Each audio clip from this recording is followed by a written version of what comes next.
Hi அக்கா, சிஸ்டருக்கு கொடுக்குற மாதிரி கிராஃப்ட் பண்ணுங்கள் ப்ளீஸ் அக்கா. அதுவும் ஹார்ட் மாடலில் கிராஃப்ட் பண்ணுங்கள்.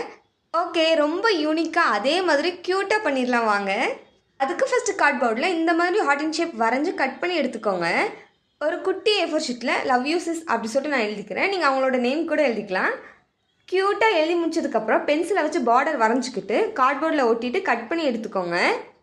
ஹலோ, உங்களை தான் வீடியோ பார்த்துட்டு இருக்கீங்களா? உங்களை தான் மறக்காமல் நம்ம சேனலை சப்ஸ்கிரைப் பண்ணிக்கோங்க. இப்போ பாருங்கள், நான் ஃபுல்லாக கட் பண்ணி முடிச்சிட்டேன். நீங்கள் கட் பண்ணும்போது சேஃபாக கட் பண்ணி எடுத்துக்கோங்க. ஹார்டினில் வந்து ரெட் கலர் பெயிண்ட் யூஸ் பண்ணி கலர் பண்ணிக்கிறேன். அதுக்கப்புறம் ஹார்டினையும் நம்ம எழுதி வச்சுருக்க அந்த கார்ட்போர்டையும் நான் எப்படி வைக்கிறோன்னு அதே மாதிரி பார்த்து வச்சுக்கோங்க. கீழே வந்து ஒரு கார்ட்போர்டில் வந்து பிளாக் கலர் கலர் யூஸ் பண்ணி ஒட்டிக்கலாம். இப்போ எல்லா கார்ட்போர்டையும் கரெக்டாக வச்சிட்டேன். இப்போ வந்து ஃபெவிபாண்ட் யூஸ் பண்ணி ஒட்டிக்கோங்க. அவ்வளோதான், ரொம்ப ரொம்ப சிம்பிளாக அதே மாதிரி ரொம்ப யூனிக்காக ஒரு ஃபோட்டோ ஃப்ரேம் பண்ணிட்டோம். நீங்களும் உங்கள் சிஸ்டருக்கு இந்த மாதிரி ரெடி பண்ணி கொடுத்துட்டு ஹாப்பியாக இருங்க. நம்ம கிராஃப்ட் எப்படி இருக்குன்னு சொல்லுங்கள். தேங்க்யூ.